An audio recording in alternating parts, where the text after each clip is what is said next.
Systematic analysis is one of the methods of analyzing qualitative data. Usually, it's used on a collection of texts, such as transcript or interview.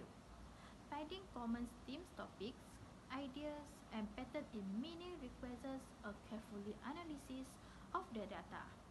There is 6 steps of commonly used format, which are review, coding, themes generation, themes review, themes definition and naming, and the last one is writing up. Hello, my name is Christina ATIKA. We will presenting general code part. Firstly, we will do the any preparation to transcribe the video. Jadi macam biasalah, duduk di tempat yang senyap and use headphone or earphone to fokus dalam buat transkrip. Jadi to transcribe audio to text, use transcription software lah. Jadi our group telah menggunakan Turbo Script untuk transcribe the audio to text. Jadi secara automatiknya dia akan convert the audio to text.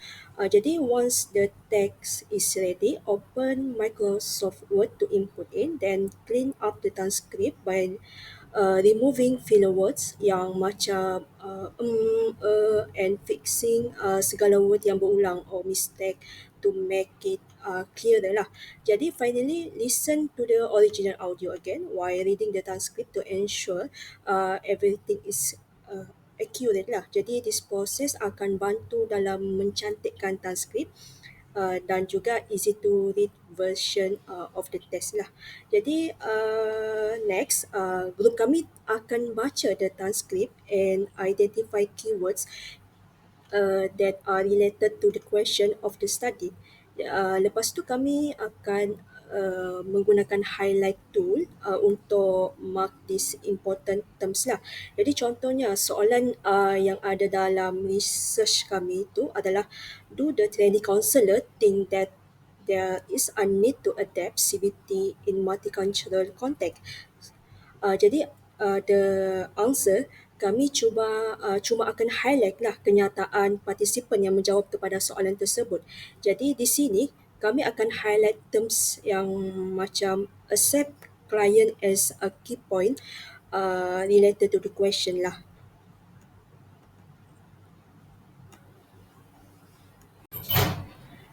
Jadi kita lihat kepada part coding. Jadi after highlighting important section of the transcript, review the text to identify the main themes of topics. Jadi pastinya create short meaningful quotes for each theme based on transcript lah. Jadi contohnya lah kita boleh lihat daripada aspek highlight the text. Jadi highlight the text to understand the client issue more deeply in order to help them resolve their issue lah.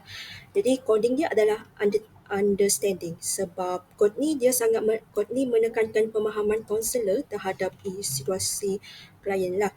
Jadi lepas tu group kami akan tambah kod yang sesuai lah di sebelah table yang relevan dalam untuk mengkategorikan kandungan transkrip tersebut lah. Jadi so overall boleh rujuk hasil kod transkrip yang telah grup kami perolehi lah bersama-sama.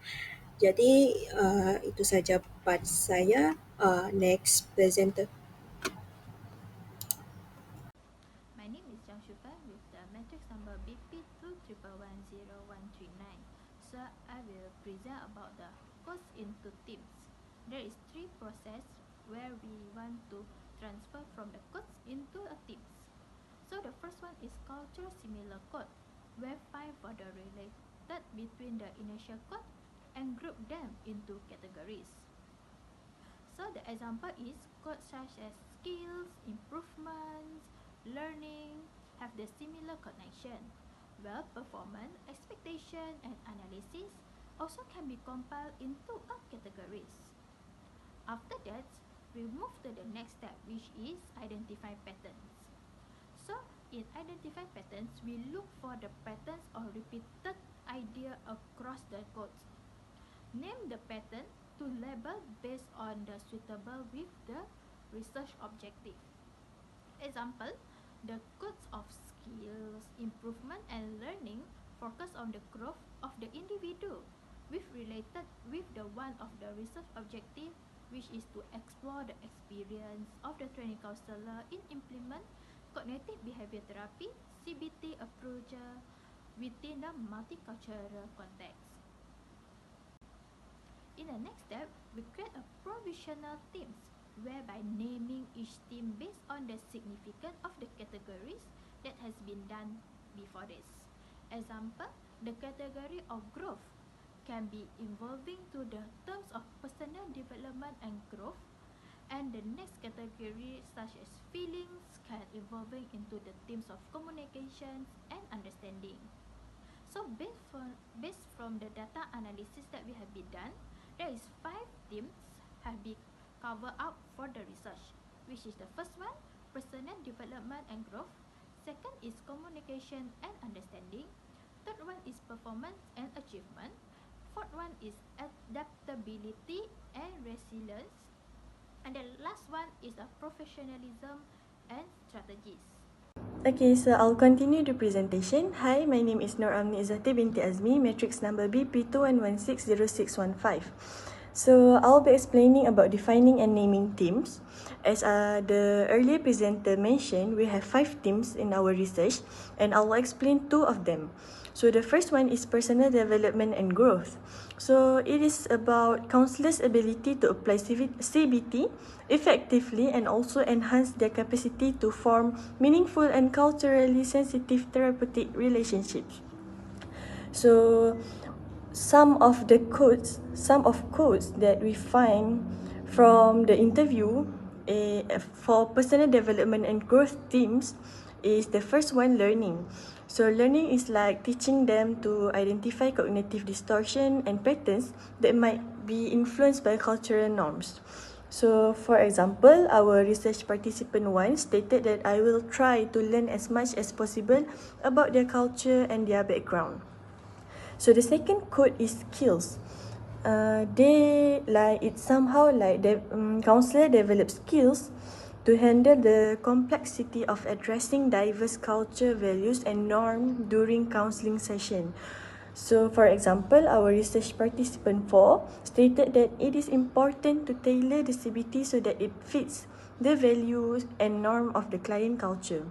So, I'll continue with the next themes. Okay, so for the next themes is performance and achievement. Performance and achievement is how well counselors navigate the complexity of implementing CBT in multicultural counseling context while advancing their careers and fostering positive client outcome. So some of the code that we list under the performance and achievement themes are the first one, technique.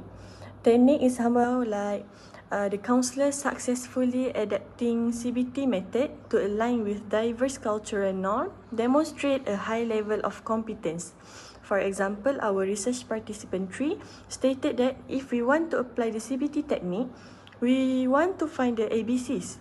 We use a lot of Socratic question, like when we want to clarify, then we want to prove, look for evidence. Then when we have discussed, we try to slowly help him find alternative thinking.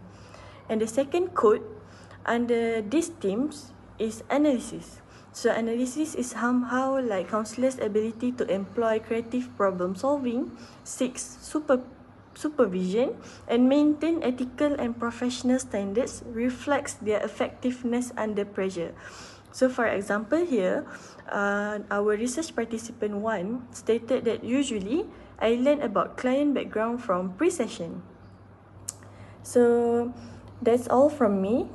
I'll pass to the next presenter.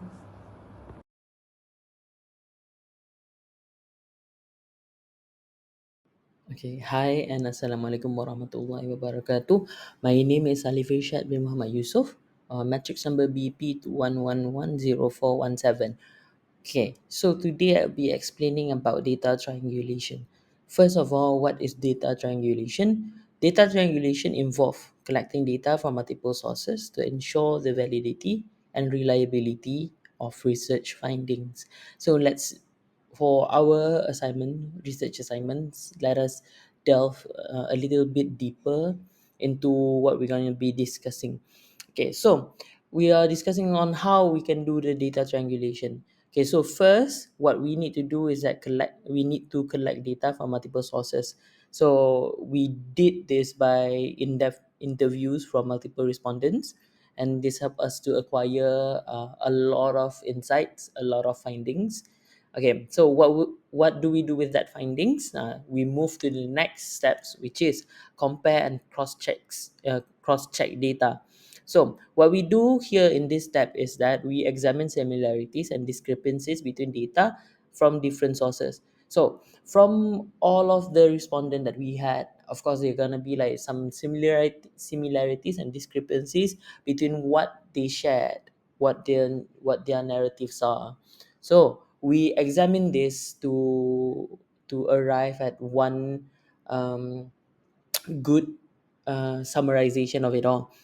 Next, we analyze and integrate the data. So we use thematic analysis to identify recurring themes across sources from all the respondents. And then we validate that theme emerging from one sources, for example, interviews. Is it aligning with evidence from another sources, such as observations or documents? For example, documents of their sessions that they use or that they create the report and so on. Okay, so after analyzing and integrating the data, we incorporate multiple methods. Okay, so this is will be explained in methodological triangulation later. Okay, so this step is to ensure methods provide complementary insights. For instance, interviews might explain the how, the qualitative aspect of the research of the interviews, the how behind a self-efficacy score on a survey. So we want to make a concrete scale on the self-efficacy score. So while uh, while interviews explain the hows, the self-efficacy score survey explains the quantitative aspect of it. Okay, so next is that we document the result. So we need to clearly describe in our report on how we triangulate the data, how the triangulation was performed, including the examples and how specific themes were validated across the data sources. So that is all from me. Thank you. Hello everyone, my name is Go Yanjin, number matrix BP211102337, and I will be presenting the methodological triangulation part. First of all, the primarily of qualitative methods include in-depth individual interviews and focus group discussion. Then it completed by participants' observation during the interview session, and also case study analysis of specific multicultural CBT application.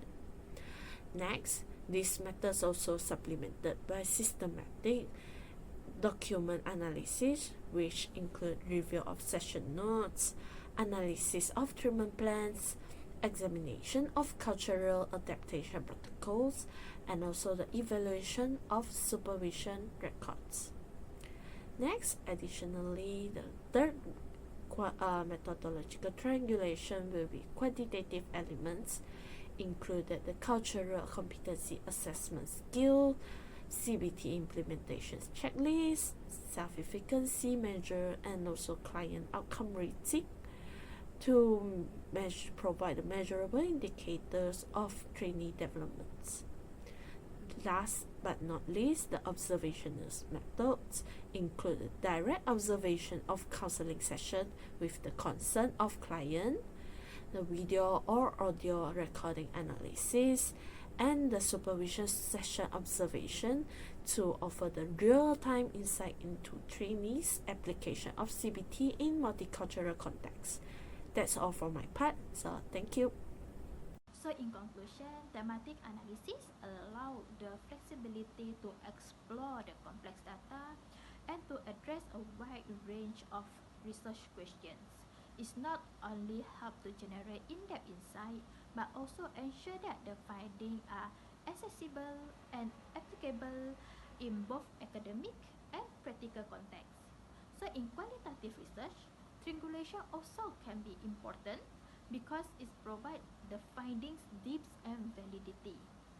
A major aspect of effective qualitative research is the combination of many points of view, methodology, and data resource, which enable researchers to generate deeper, accurate, and useful findings.